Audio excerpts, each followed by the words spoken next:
Hey guys, this video is about how to convert your foreign license into a non-professional license here in the Philippines. I've noticed a lot of times in certain Facebook pages or groups for foreigners living in the Philippines, there are fixers that are demanding pretty much a highway robbery kind of amount for getting you a license. It's kind of like asking for 5,000, 6,000, 9,000 peso for helping you get a Philippines license if you already have a license from your own country, from your own nation. In reality, the cost of the license, of converting a license in Philippines is not more than 1,300 peso. It is actually less than that. The amount is rather less than 1,300, including the medical test that you have to give. And it's not a very complicated test. It's very easy and there's nothing to worry about it. It's not like you have to give some kind of a huge medical in-depth test where you have to give stool samples and all. Nothing like that. What I'm also going to share to break this misinformation spreading around is a photograph of this document. So if you can see this document has the price list here and all the documents that you need to submit in case you want to convert your license from foreign to Philippine license. And the thing is that I got this document from LTO Quezon City themselves. These guys, I was at window 2. There's an older gentleman sitting at window 2 who's like their senior officer or supervisor who does the final check of the documents, and he himself gave me this document when I went there before the MECQ and ECQ happened in the month of April. But I had certain issues with the visa, so I had to go back there again. First and foremost, there is this news going around that if you do not have an ACR card, you are not eligible to get a license. That is wrong. The first thing that you need to know is that you can apply to convert your native license of your own country into Philippine license even before you are eligible to get an ACR ID card, because as per Bureau of Immigration, you're only eligible to get a Philippine an ACR ID card, that is Alien Certificate of Registration Identification Card, if you've spent at least 60 days in the country. And if you're applying for a license before that, you don't need that. But in any case, if you go to their website, ACR ID card is not a mandatory document but an optional document. And you will see in this particular document that ACR ID card is actually not mentioned here. If you'll see the snapshot, I'll show it to you. ACR ID card is not even mentioned in this document, handed out to me by LTO employee at window 2 in LTO Quezon City himself. The documents that you do need, however, you need your passport, valid passport. You need the original, you need the front and back photocopy. You need a photocopy of the visa that is at least minimum valid for 120 days upon arrival. That is more than 120 days. Consider it 121 days that you have it for at least, right? And in any case, if you're getting a license, it means that you are planning to stay in Philippines longer. That's why you're going for a visa, for a license, right? So here it says original and photocopy of valid passport whose visa is valid for 120 days upon arrival. That's it, simple. There's nothing about the ACR ID card. However, the native license that you're going to bring from whichever country you are from, that license should be in English. Otherwise, you may have to transcribe it, you have to get it translated and authorized by the embassy, but that's a different process. I'm not going to get into that. A valid license issued by your government, your own country, in English, front and back photocopy of your passport, depending in which country you got your passport. And if there is anything mentioned, like in India, you have your front end of the passport where you have certain information, but then your biodata is at the end, at the last page of the passport. That's why you need it. What you need also is electronically transmitted medical certificate in LTO prescribed form issued by LTO accredited clinic.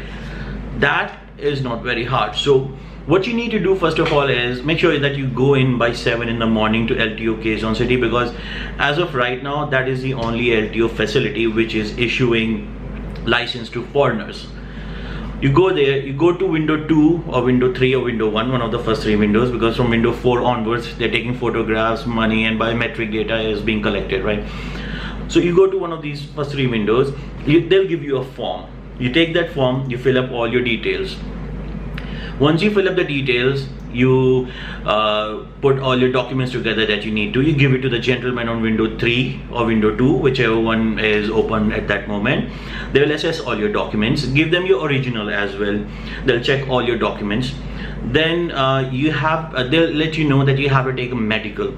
So the medical test is pretty easy and you don't have to go very far. You just exit the LTO office. Once you exit the LTO office, you take a right in the same lane, in the very same lane that the LTO office is. When the LTO office ends, there's a slight road going inside in some market or some place. You cross that road, that 10 feet road, and there's a whole market.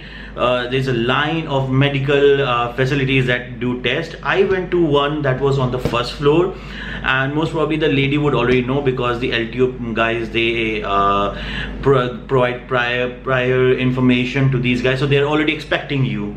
It'll be on the first floor, and all the medical facilities are there. If you've gone to Jollibee, you've gone too far. It's before Jollibee, so you don't have to go very far. You get your medical test done. It is for 500 bucks. No stool sample, no urine sample has to be given. You have to fill in your basic detail like your date of birth, age, your height, your weight, if you have any kind of disease, any heart problem, blood sugar or blood pressure issues. After that, they're going to do a simple eye test of yours. They're going to make you stand and they're going to make you read alphabets top to bottom, just like when you get your eyes checked at an optician's place. So left eye closed, right eye check, then you could close right eye and you check for left eye, you read it all, and they'll issue you your medical clearance then and there for 500 bucks. Sorry for that. You get all those documents, you get that medical certificate, they'll give it to you then and there. You come back, then you arrange it, you give it back on window 2 or window 3, whichever one is open.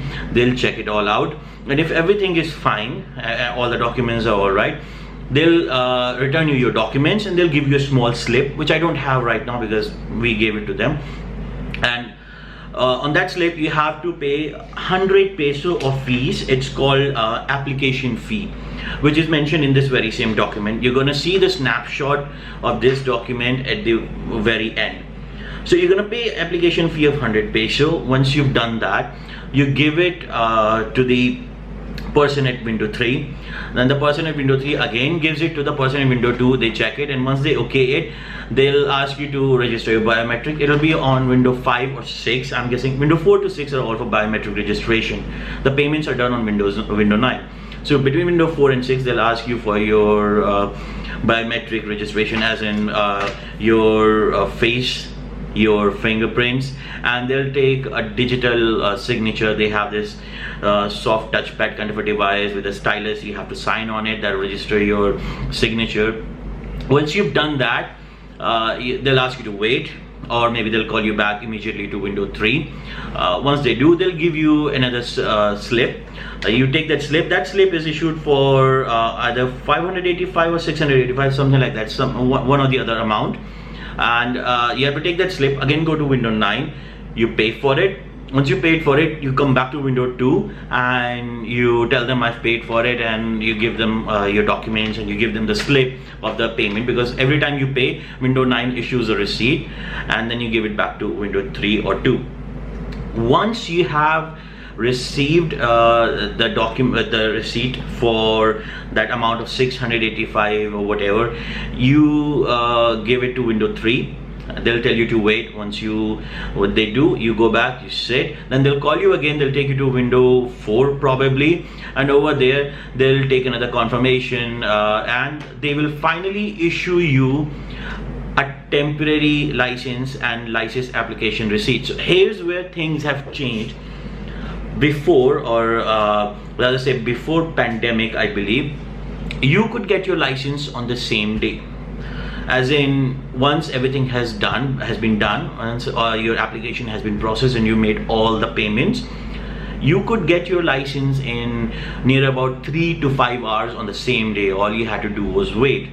But because I believe due to the pandemic and LTO office working with skeleton crew, they're not doing that anymore. If you look at window 2, there's like a small paper pasted on the window, taped on the window like this size, and once you see that, over there it says all the foreign licenses will be mailed to the respective addresses. So make sure that the address that you mention in your application is the one that you're staying at, because that's where they will mail your license.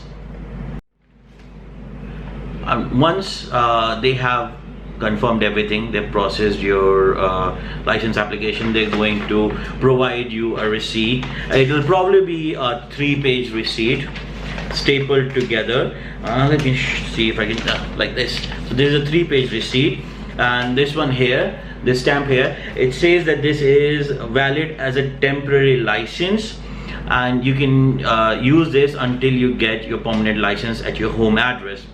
And it has all the details that you need, and the code for the kind of vehicle that you can drive is automatically transferred from your previous license. So in my case, it was automatic and manual transmission passenger vehicle of up to 7 passengers, and a motorcycle, gearless, automatic, semi-automatic, clutch thing, whatever it is that we have here. So I'm eligible to drive all kind of passenger vehicles. That's not a problem. What you have to make sure though is what I got to hear from my in-laws and my wife, that never lose this receipt, because there's a problem of fake licenses in Philippines. There's a certain place where people go and they get their fake license made. So this is like a proof that your license is genuine, it's a legitimate license. Even when you get your permanent license, keep this document at all times with you when you're driving in your vehicle or wherever, so that if you ever get pulled over by a cop or a traffic enforcer, you can show this, you can show your license, and if they say that if they ask you for your receipt as a confirmation to ensure that your license is, as a matter of fact, authentic, issued by LTO of Philippines, you can show them this document and they'll be satisfied. This is just to make sure that you're not driving with a fake license. And that's just about it. And the entire process for me took 2 hours, because it was a slow day. I went back to LTO Quezon City on the very first day after about 40 days of closure. So LTO was closed for 40 days after ECQ and MECQ. And I went back on very first day. There were very less people working on that day, and a lot of people there to process their application to get a license. So it took 2 hours. It would have taken significantly less had that been a normal day for them. And this is in fact the document that I got from them. I will be sharing a screenshot of this, and I will be sharing a screenshot of this as well. Obviously I'll have my address, my official receipt number, and certain details omitted, but you can see the license, the code here. It won't zoom in for some reason, but I'll share the screenshot, the snapshot at the end of the video. So it actually shows reflects the restriction code here, and it says A, B, B1, B2. I'm guessing it's all the kind of vehicles that I can drive. So yes, that's just about it. That's all that you need to know about how to convert your license from a foreign or your native license to Philippine license. And the entire process, let me guess, and there is a process, as a matter of fact, for even getting your expired foreign license transferred apparently, but I'm not gonna mention anything on that. It just costs slightly extra, I think about 200 peso, but the entire thing costed me about okay, I was wrong. It doesn't cost less than 1300 peso. It costs less than 1400 peso. It costed me 1353 peso only. So please, I would urge you to try and go to the LTO Quezon City, because the people there are very nice, they're very friendly, and thank God most of the people here speak English, so everybody at that particular office was speaking in English. That was not a problem. I saw foreigners from different countries there trying to get their license processed. I got in there early, so I was the first one to have this done. So no need to pay huge amounts like 5,000, 9,000, 10,000 to people to get your license processed, whereas you can get it done for under 1,500 peso yourself, and all you have to do is spend like around, what I'm guessing, 2 hours of time to get it done. I started my process at 7:45. I was done by 9:45. So if you time it right, you can get it done by taking as less time out of your office as possible, or in some cases if your office starts in the EMEA hours, Europe hours, late afternoons or afternoons, then you can get it done even before your office even starts. So consider it, and I hope this video helps, and I will be uploading the photographs as I promised. Thank you, and like and subscribe to my YouTube channel. I hope you like the videos, you find them entertaining and informational. Thank you.